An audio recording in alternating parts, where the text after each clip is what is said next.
चलिए मोहब्बत से बोलो झूमो सुभान अल्लाह। आप मेरी तरफ मुतवज्जे हों, आप बिल्कुल मेरी तरफ मुतवज्जे हों। मैं आपकी नब्ज को पकड़ के तकी कर रहा हूँ, गुफ्तगू कर रहा हूँ आपके जहन की समात को समझ के। आप मेरी तरफ मुतवज्जे हों, तड़प के बोले या रसूल अल्लाह, और मोहब्बत से बोलो झूम कर सुभान अल्लाह। दुनिया में जितनी भी डिग्रियां हैं, बगैर किताब के कोई डिग्री पाई, बोलो यार कोई डिग्री बगैर किताब के पाई नहीं जाती। इंजीनियर हो, डॉक्टर हो, प्रोफेसर हो, एमबीबीएस हो, सर्जन हो, कुछ भी हो, जब तक किताबें नहीं पढ़ेगा तब तक डिग्री हासिल। अरे बोलो डिग्री हासिल। अच्छा एक बात मेरी मान लें, आप सुने, अगर तमाम वकालत की किताबें, इंजीनियरिंग की किताबें, तमाम जितनी भी डिग्रियां हैं पूरी दुनिया में, सबकी किताबों को पुटलिया में बांध के जमीन के अंदर दफन करो तो बोलो वकालत दुनिया में रहेगी?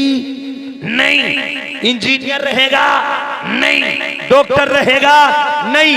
इसलिए कि जितनी भी डिग्रियां हैं ये सब डिग्रियां किताबों की मोहताज हैं, और किताबें मशीनों की मोहताज हैं। जो किताब मशीन पे छपती है वो किताब जिंदा रहती है, और जो किताब जिंदा रहती है उसकी डिग्री जिंदा रहती है। मगर रतुपुरा वालों, ये कुरान है, कुरान ये मशीनों का मोहताज नहीं है। ये कुरान हमारे तुम्हारे लिए कागजों का मोहताज नहीं है, बल्कि कुरान मशीन पे नहीं छपता, उम्मत रसूल के सीने पे छपता है।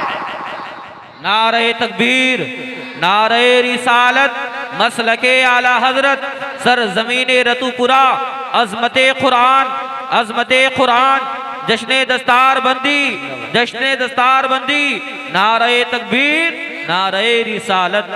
मोहब्बत से बोल दूंगा सुभान अल्लाह, सुभान अल्लाह, सुभान अल्लाह। बोलो या रसूल अल्लाह, या रसूल अल्लाह। और ईमानदारी से आप देखते होंगे सोशल मीडिया का दौर है, मीडिया का दौर है, ना पता कुरान के दुश्मन कुरान को सामने रख के जला देते हैं, कहीं आग लगाई जाती है, कहीं बंदूक की गोलियों से कुरान को छल्ली किया जाता है, कहीं सड़कों पे फेंककर कुरान की बेहुरमती की जाती है, कहीं लोग कुरान को उठा उठा के उसे हवा में उड़ा के मुसलमानों के दिलों को तकलीफ पहुंचाना चाहते हैं। बर्तानिया में देखो, अमेरिका में देखो, लंदन में देखो, कुरान के साथ जितनी बेहुरमती की गई, काफिरों ने, कुरान के मुखालिफिन ने, कुरान के दुश्मनों ने कुरान को सामने रख के आग लगाई, कुरान में गोलियां मार के सुनना समझा था कि कुरान मिट जाएगा। मगर मुसलमानों घबराओ नहीं, कुरान नहीं मिट सकता है, इसलिए कि ये कुरान न जलाने से खत्म हो सकता है, न गोली चलाने से खत्म हो सकता है। इसलिए कि जो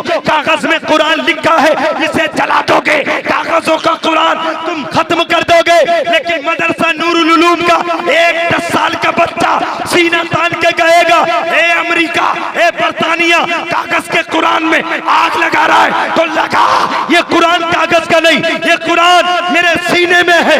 एक गोली मारेगा तो हाफिज़े कुरान पैदा हो जाएंगे, 2 में गोली मारेगा 100 पैदा हो जाएंगे, 100 में गोली मारेगा 1000 हाफिज पैदा हो जाएंगे, हजारों में गोली मारोगे लाखों हाफिज़े कुरान पैदा हो जाएंगे। मोहब्बत से बोल दूंगा सुभान अल्लाह, तड़प के बोलो यार रसूल अल्लाह। अच्छा बताओ गुफ्तगू सही चल रही है? बोलो यार समझ में आ रही है ना? कहीं ऐसा तो नहीं है कि आप मजे की खातिर सुन रहे हैं? समझ में आ रहा है ना? मोहब्बत से बोल दूंगा सुभान अल्लाह। यार अभी मई जून की गर्मी ना है भाई साहब, इतना पानी की जरूरत कहाँ है?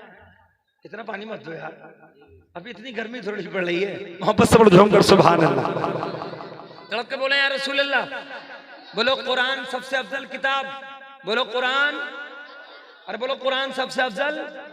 नौजवानों से कोशिश करूंगा, ये नौजवान थोड़ी देर के लिए, पानी का मामला थोड़ी देर के लिए, बस 2-4 मिनट की गुफ्तगू सुन लें, उसके बाद मैं तकरीर बाज़ाब्ता करूंगा। बस बोलो सुभान अल्लाह, तड़प के बोलो यार रसूल अल्लाह। बताओ कुरान जैसी कोई किताब है? बोलो है? कुरान जैसी कोई किताब नहीं, कुरान से अफजल कोई किताब नहीं, कुरान से अच्छी कोई किताब नहीं, कुरान से अफजल और मर्तबे में किसी किताब की कोई शान नहीं। कुरान सबसे आला था, सबसे आला है, सबसे आला रहेगा, सबसे आला। अच्छा अब कुरान की तरफ में ढल रहे, तवज्जो। अल्लाह फरमाता, सुनो यार ये पानी का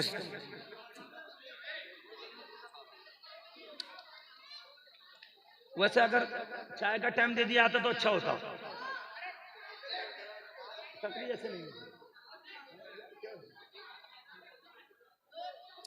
चलिए सुकून से आप चाय भी पीते रहे, तवज्जो सुने यार, मोहब्बत से झूम कर सुभान अल्लाह। मैंने तो ये बात शुरू की थी कि आप पढ़े लिखे लोग, इल्मी गुफ्तगू करना चाहता हूँ, मगर आप चाय में और पानी में लग गए। कोई बात नहीं, चाय भी जरूरत है, पी लीजिए, मगर सुकून के साथ। मेरी बात को चाय के कप के साथ साथ ना पी जाइए, क्योंकि बात घूट में मुंह दे जाइएगा। तवज्जो से सुने, अल्लाह कुरान में फरमाता, तवज्जो है, अरे तवज्जो है, हाथ उठा के, एक हाथ उठा के बोलो सुभान अल्लाह, दूसरा मत उठाइए, कभी चाय में खेल लो ऊपर, हाँ फिर तो जगाने की जरूरत न पड़ेगी, सभी जाग जाएंगे। मोहब्बत से झूम कर सुभान अल्लाह।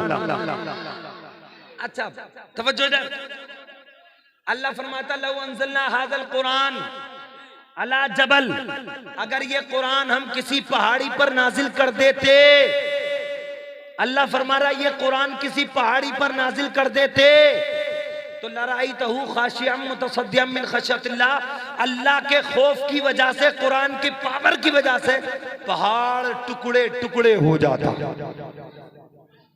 कितनी अफजल किताब है कुरान। अल्लाह फरमाता पहाड़ पर। अच्छा रतुपुरा वालों एक बात बताओ, पहाड़ तुम्हारी फूकों से हिलेगा? बोलो यार, तूफान आए तो हिलेगा?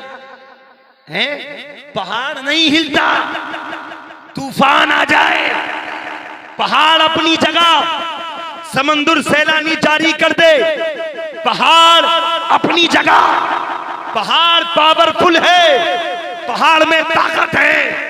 मगर कुरान कहता है, अल्लाह फरमाता है अगर ये कुरान हम किसी पहाड़ी पर नाजिल कर देते, कमेटी वालों थोड़ा सा रहम खा लो, क्योंकि जलसा आपका ही है, मैं तो तकी करके चला जाऊंगा, मगर मेरी आदत नहीं है। मेरी आदत ऐसी नहीं कि मैं बोल के चलाऊं आप सुने ना सुने। मैं चाहता हूं कि जो दिल में लाया हूं आपके दिलों तक पहुंचाने की कोशिश करूं। वापस से पर झूम कर सुभान अल्लाह, तड़प के बोलो या रसूल अल्लाह। अच्छा बताओ कुरान पावरफुल है कि नहीं? तवज्जो, कुरान पहाड़ी पे नाजिल हो तो पहाड़ टुकड़े टुकड़े, और बोलो कुरान की वजह से पहाड़ टुकड़े टुकड़े। नाजिल को मैं उर्दू भाषा में समझा देता हूं, कुरान पहाड़ी पे उतर जाए तो, कुरान पहाड़ी पे उतर जाए तो कुरान की शक्ति की वजह से, कुरान की पावर की वजह से पहाड़ टुकड़े टुकड़े हो जाएगा। नारे तकबीर, नारे तकबीर, नारे रिसालत, नारे रिसालत, हजरत अल्लामा मौलाना जाकिर हमीरपुरी साहिब क़िबला, नारे तकबीर, नारे रिसालत।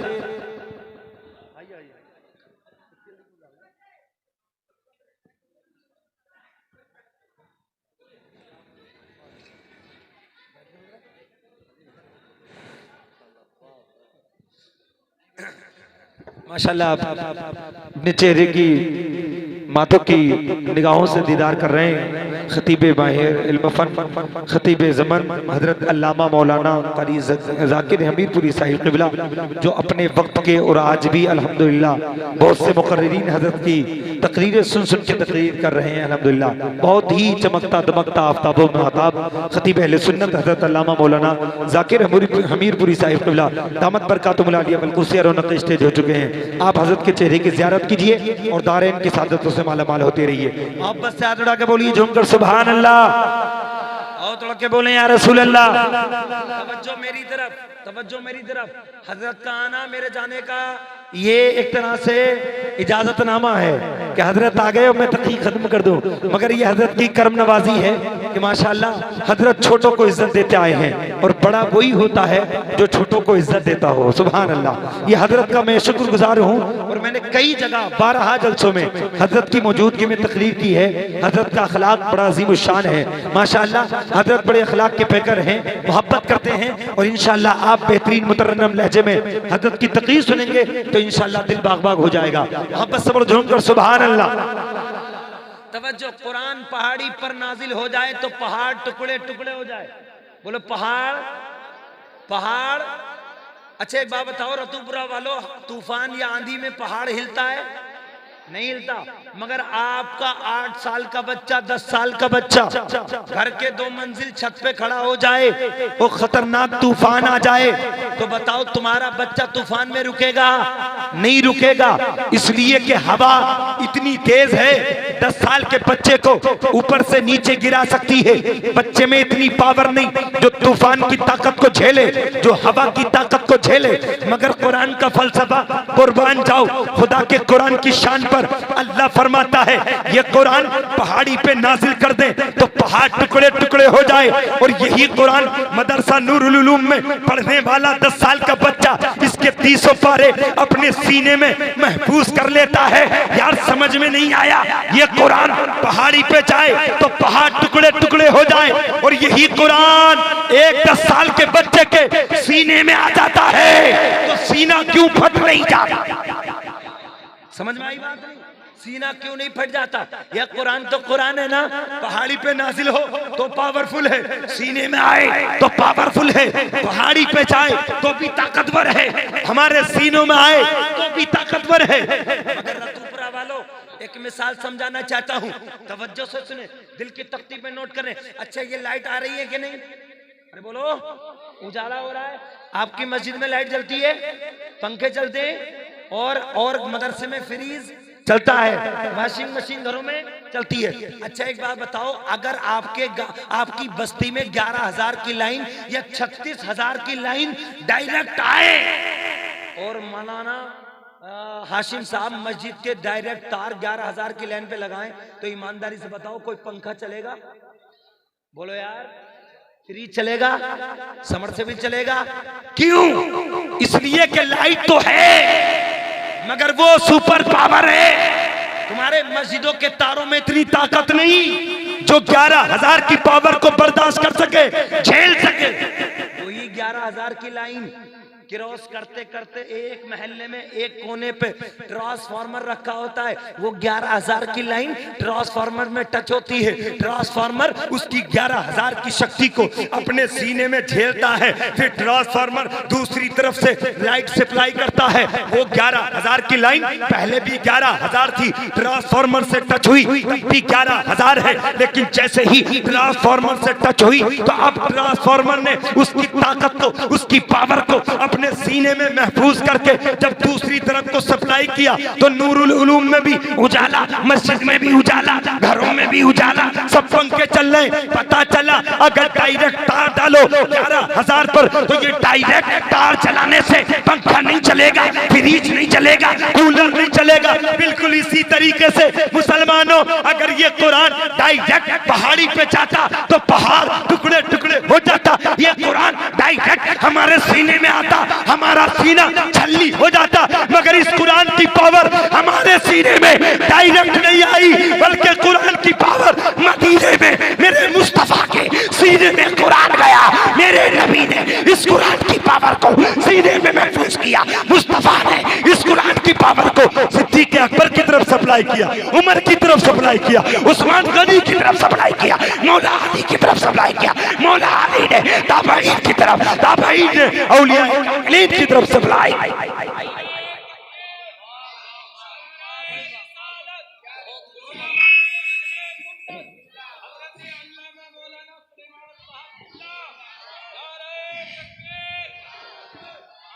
मोहब्बत सबर दूंगा, सुभान अल्लाह। अरे बात समझ में आई?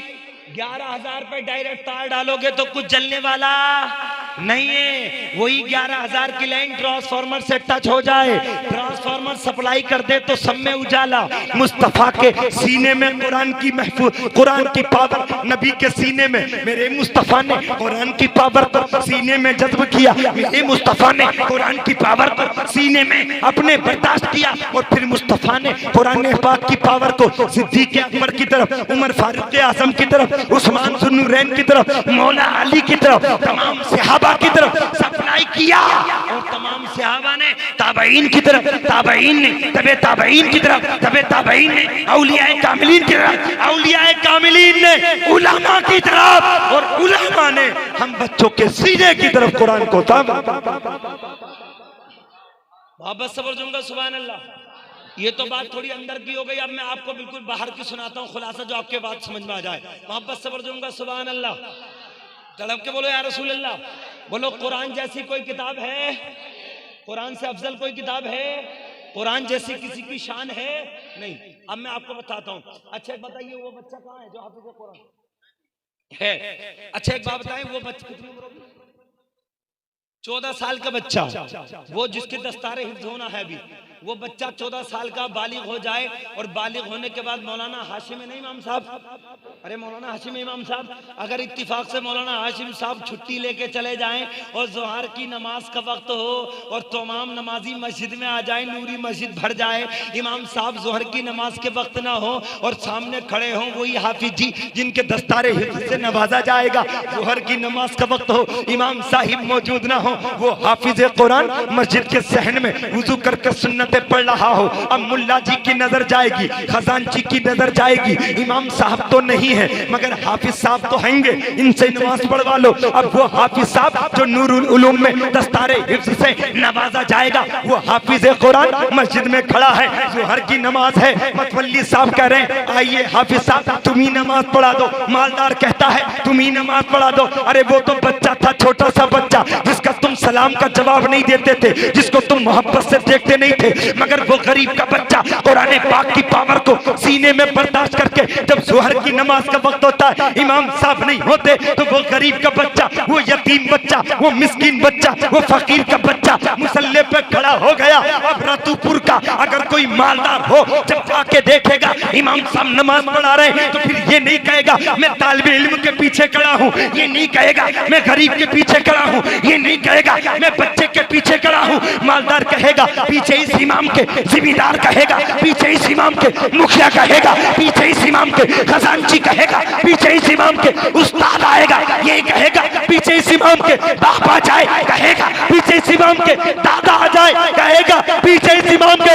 ए रतुपुरा वालों, उस गरीब के बच्चे को आगे किसने पहुंचा दिया? तो तुम कहोगे उसे दुनियादारी ने नहीं, बल्कि अल्लाह के कलाम ने उसे आगे, अल्लाह के कलाम ने उसे आगे बढ़ा दिया है। ये मतलब है जो कुरान को सीने में बर्दाश्त करते हैं, जो कुरान को सीने में बसा लेते हैं, वो फिर गुलाम नहीं रहते, वो दुनिया के इमाम बन जाया करते हैं, वो दुनिया के इमाम बन जाया करते हैं। मुसलमानों, कुरान की पावर का लिहाज किया करो, कुरान से मोहब्बत किया करो, और जो कुरान पढ़े उससे भी मोहब्बत किया करो। मोहब्बत सब्र जुम्मन। आप अपने बच्चों को नहीं पढ़ा पाते, ये आपकी सुस्ती है, कायली है, मगर गरीब का बच्चा कोई पढ़ रहा है, मदरसे में 10, 20, 100, 50 बच्चे पढ़ रहे हैं, और ये समझ के तावन करते रहो कि ना पता हमारा रुपया किस गरीब के बच्चे के खाने में आ जाए और वो हाफिज कुरान बन जाए, हमारा भी बेड़ा पार और हमारे मदरसे का भी बेड़ा पार हो जाए। इसलिए मैं कहूंगा सबसे मोहब्बत करो, इमामों से मोहब्बत करो, उलमा से मोहब्बत करो, खुतबा से मोहब्बत करो, शुरा से मोहब्बत करो, हर एक आलिम दीन से मोहब्बत करो। अच्छा एक बात बताओ, तुम एक बात और पूछना चाहता हूँ, मोहब्बत से जो सुभान अल्लाह। हजरत अल्लामा मौलाना कारी जाकिर हमीरपुरी साहिब क़िबला बहुत बेहतरीन, हिंदुस्तान के चमकते दमकते आफ्ताब व महताब बेहतरीन मुकर्रिर हैं। अगर हजरत की मैं तारीफ करूं तो हो सकता है आपकी कोई ऐसा हो जो हजम ना हो, मेरी हजरत तारीफ कर दे, हो सकता है मेरी तारीफ हजम ना हो, क्योंकि हमारा आपसी रिश्ता है, स्टाफ का मामला है, खानदान का मामला है। ये हजरत मेरी या मैं इनकी तारीफ करूं, हम एक दूसरे की तारीफ करें, तो हो सकता है तुम्हारी नजर में अच्छे हों और मेरी नजर में अच्छे। अच्छा ये बताओ, जिसकी तारीफ नबी कर दे तो क्या वो बुरा हो सकता है? बोले यार जल्दी बोलो, वो बुरा हो सकता है? नबी जिसको अच्छा कह दे वो बुरा नहीं हो सकता, और नबी जिसको बुरा कह दे वो अच्छा नहीं हो सकता। अब ये जो मदरसों में कुरान पढ़ रहे हैं ना बच्चे, तुम तो समझते हो ये MBBS नहीं बनते, ये डॉक्टर नहीं बनते, इंजीनियर नहीं बनते, वकील नहीं बनते। खुदा की कसम अगर तारीख उठा के पढ़ोगे ना, जो काम भी दुनिया में किया है इन उलमा ने ही किया है, इन मदरसों के बच्चों ने ही किया है। और मैं कहूंगा बड़े गर्व के साथ, बड़े नाज के साथ, इस हिंदुस्तान की आजादी का अगर फतवा किसी ने दिया है तो किसी कॉलेज से, किसी यूनिवर्सिटी से फतवा नहीं आया, बल्कि हिंदुस्तान में अंग्रेजों के खिलाफ सबसे पहले फतवा देने वाला कोई और नहीं, मदरसे का तालिब इल्म अल्लामा फजल हक खैराबादी थे। इसलिए मोहब्बत करे करो उलमा इकराम से। मैंने कहा था सबको अच्छा कहें तो एक दूसरे की नजर में बुरा हो सकता है, अच्छा हो सकता है, मगर नबी जिसको अच्छा कह दे वो सबकी नजर में अच्छा है। अब हदीस पढ़ो, नबी फरमाते हैं खैरुकुम मा तअल्लमल कुरान व अल्लमा। नबी फरमाते हैं मेरे उम्मतियों तुम में सबसे बेहतरीन वो है जो कुरान पढ़ता भी हो और दूसरों को कुरान पढ़ाता भी हो। अब नबी ने जिसको बेहतरीन कह दिया उसे कोई घटिया नहीं बना सकता। नबी जिसको अच्छा कह दे उसे कोई बुरा नहीं बना सकता। नबी जिसकी तारीफ कर दे उसकी कोई तजलील नहीं कर सकता। नबी जिसको अफजल बता दे उसकी कोई तौहीन नहीं कर सकता। आखिर में 5-10 मिनट की गुफ्तगू और उसके बाद तकरीर खत्म। मोहब्बत से झूमकर सुभान अल्लाह तड़प के बोले यार, मोहब्बत से झूमकर सुभान अल्लाह। मैं मदरसों का मकाम आपको बता दूं, मदरसों का मकाम ईमानदारी से सुनो, इंशाल्लाह मजा आएगा। अल्लामा इमाम शाज़ली नकल फरमाते हैं, अल्लामा इमाम शाज़ली ये नकल फरमाते हैं कि मैं बैतुल मुक़द्दस में सोया हुआ था, बैतुल मुक़द्दस में सोया हुआ था, सुनना ईमानदारी से। और मैं बैतुल मुक़द्दस में सो रहा था तो मैंने क्या देखा कि बैतुल मुक़द्दस के सहन में एक नूरानी तख्त बिछा हुआ है। मोहब्बत से झूमकर सुभान अल्लाह। नूरानी तख्त बिछा है और उस तख्त पर कोई और नहीं आमना का लाल जलवा फरमा है। सुभान अल्लाह। इमाम शाज़ली कहते हैं, सुनना ईमानदारी से, इमाम शाज़ली फरमाते हैं कि मैं सो रहा था, मेरे ख्वाब में देखा कि मस्जिद बैतुल मुक़द्दस के अंदर जो फ़लस्तीन में है, बैतुल मुक़द्दस के सहन में एक तख्त बिछा है और उस तख्त के नीचे तमाम नबी बैठे हैं। मोहब्बत से झूमकर सुभान अल्लाह। मूसा भी, इब्राहीम खलीलुल्लाह, तमाम उलुल अज़्म पैगंबरान सब नीचे बैठे और नूरानी तख्त पर आमना के लाल तशरीफ फरमा। इमाम शाज़ली फरमाते हैं कि मैं देखता रहा ख्वाब में। इतने में मूसा अलैहिस्सलाम अल्लाह के रसूल की बारगाह में अर्ज़ कहते हैं, या रसूल अल्लाह आपने जो फरमाया है कि मेरी उम्मत के उलमा बनी इसराइल के नबियों की तरह हैं, किसी आलिम की रूह को पेश करो। मोहब्बत से झूमकर सुभान अल्लाह। या रसूल अल्लाह अपनी उम्मत से किसी आलिम को पेश करो। मेरे नबी ने फरमाया, हुक्म दिया, इमाम गजाली, मोहब्बत से झूमकर सुभान अल्लाह, इमाम मोहम्मद गजाली की रूह को मुजस्समे के साथ पेश किया गया। और जब पेश किया गया तो वो सलाम करते हैं, अस्सलामु अलैकुम व रहमतुल्लाह। मूसा अलैहिस्सलाम ने सलाम का जवाब दिया। तमाम नबी भी बैठे, मेरे मुस्तफ़ा भी बैठे, एक तरफ मूसा अलैहिस्सलाम, एक तरफ नबी का उम्मती आलिम दीन इमाम गजाली। अब ये ख्वाब में बातें चल रही हैं। इमाम गजाली ने कहा, जब सलाम कर दिया, मूसा ने सलाम का जवाब दे दिया। फिर उसके बाद मूसा अलैहिस्सलाम ने पूछा तुम्हारा नाम क्या है? इमाम गजाली ने कहा मेरा नाम ये, मेरे बाप का नाम ये, मेरे दादा का नाम ये, मेरे अकड़दादा का नाम ये। मूसा जलाली पैगंबर, जलाल आ गया। कहा या रसूल अल्लाह आपके उम्मती से मैंने एक सवाल किया है, इन्होंने चंद जवाब क्यों दिए? मैंने पूछा तुम्हारा नाम क्या, यही बता देते। इमाम गजाली की तरफ मेरे मुस्तफा ने इशारा किया है, मोहम्मद गजाली जवाब दो। इमाम गजाली का जवाब सुनो, मोहब्बत से बोलो झूमकर सुभान अल्लाह। तड़प के बोलो या रसूल अल्लाह। इमाम गजाली जब मुतवज्जे हुए मूसा अलैहिस्सलाम इमाम गजाली की तरफ, इमाम गजाली अर्ज करते हैं, अल्लाह के नबी मूसा अलैहिस्सलाम आप जब कोहे तूर पे अल्लाह से मुलाकात करने गए थे तो अल्लाह ने फरमाया था वो मा तिलका बी यमीनी का या मूसा, ए मूसा तुम्हारे दाने हाथ में क्या है? मूसा तुम भी तो गए थे रब की बारगाह में, अल्लाह ने पूछा तुम्हारे दाहिने हाथ में क्या? तो तुमने कहा था काला हिया साया तवक्कु अलैया व उशु बिहा अला गनमी वलिया फीहा मारिब उखरा। मोहब्बत से झूमकर सुभान। मूसा अलैहिस्सलाम ने कहा, मूसा अलैहिस्सलाम से कहा इमाम गजाली ने, ऐ मूसा अल्लाह ने तुमसे ये पूछा था तुम्हारे हाथ में क्या है, तो तुम कह देते मेरे हाथ में डंडा है, मगर तुमने कहा ये मेरा डंडा है, मैं इससे पत्ते झाड़ता हूँ, मैं इससे टेक लगाता हूँ और भी बहुत से काम करता हूँ, ये मेरा डंडा है। मूसा तुमसे अल्लाह ने सिर्फ इतना पूछा था क्या है, तो तुम बता देते डंडा है, लेकिन तुमने इतनी बातों का जवाब क्यों दिया कि ये डंडा है, टेक लगाता हूँ, पत्ते झाड़ता हूँ, बकरियों के लिए चारा करता हूँ और भी बहुत से काम करता हूँ, तुमने इतना लंबा जवाब क्यों दिया? मूसा ने मुस्कुरा के कहा, ए गजाली मैंने लंबा जवाब इसलिए दिया था ताकि मूसा की मुलाकात अल्लाह से देर तक होती रहे। इमाम गजाली अर्ज करते, ए अल्लाह के नबी मूसा मैंने भी लंबा जवाब इसलिए दिया है ताकि मुस्तफा के सामने एक नबी से लंबी देर तक मेरी मुलाकात होती। सुभान अल्लाह। नारे तकबीर, नारे रिसालत, मसलके आला हजरत, उलमाए अहले सुन्नत, सरजमीने रतुपुरा, नारे तकबीर, नारे रिसालत। सुभान अल्लाह। अब इसका लास्ट सुन लो, उसके बाद तकरीर खत्म। अब मैं बताऊं ये हीरा है कि नहीं, बोलो। अब वो इमाम गजाली हीरो है कि नहीं? हीरो भी है, हीरा भी है। हीरो भी, हीरा भी। जिसे तुम हीरो समझ रहे हो वो हीरो नहीं, वो जीरो है। जिसे पहनावे का सलीका ना हो तुम उसे हीरो कह रहे हो। जो लुच्चा लफंगा नाचना जानता है बस उसे तुम हीरो कह रहे हो। हमारी कौम की यही तो बर्बादी है कि जीरो को हीरो बनाए बैठे हैं। पूरी दुनिया में सबसे बड़ा हीरो अगर कोई है तो आमना का लाल है। मेरे नबी से बढ़कर कोई हीरो नहीं हो सकता। अगर हीरो को फॉलो करना चाहते हो तो मुस्तफा की जिंदगी को फॉलो करो, इंशाअल्लाह यहाँ भी कामयाबी मिलेगी, आखिरत में भी कामयाबी। अब इमाम गजाली की सुन लो, उसके बाद तक़ीद में खत्म कर रहा हूं। ये कहां से बने बताओ? कितना बड़ा जवाब दिया, कितना बड़ा जवाब दिया। जानते हो ये पैदावार कहां की है? ये इमाम गजाली भी मदरसे की पैदावार है। अरे मोहब्बत समझो। एक बादशाह गुजरा जिसका नाम था निजामुल मुल्क। क्या नाम था? निजामुल मलिक। क्या नाम था? निजामुल मलिक। अपनी जेब से खर्चा करता था, मदरसा चलाता था। 1000 तलबा पढ़ते थे उसके मदरसे में, बगदाद के अंदर। निजामुल मलिक अपनी जेब से मदरसा था। एक दिन बादशाह के दिल में ख्याल आया, तकी बिल्कुल एंड कर रहा हूं, बिल्कुल दिल में ख्याल आया निजामुल मलिक के, यार इतनी दिन से मदरसा चला रहे हैं, चलो कुछ तो इम्तिहान ले लो मदरसे में। चलो भेष बदल के, शाही लिबास उतार के, निजामुल मलिक फटा पुराना कपड़ा पहन के मदरसे में पहुंच गया। और मदरसों में बच्चे पढ़ाई कर रहे थे। कुछ वजीर साथ गए और बताया नहीं किसी बच्चे को कहने वाला कौन है।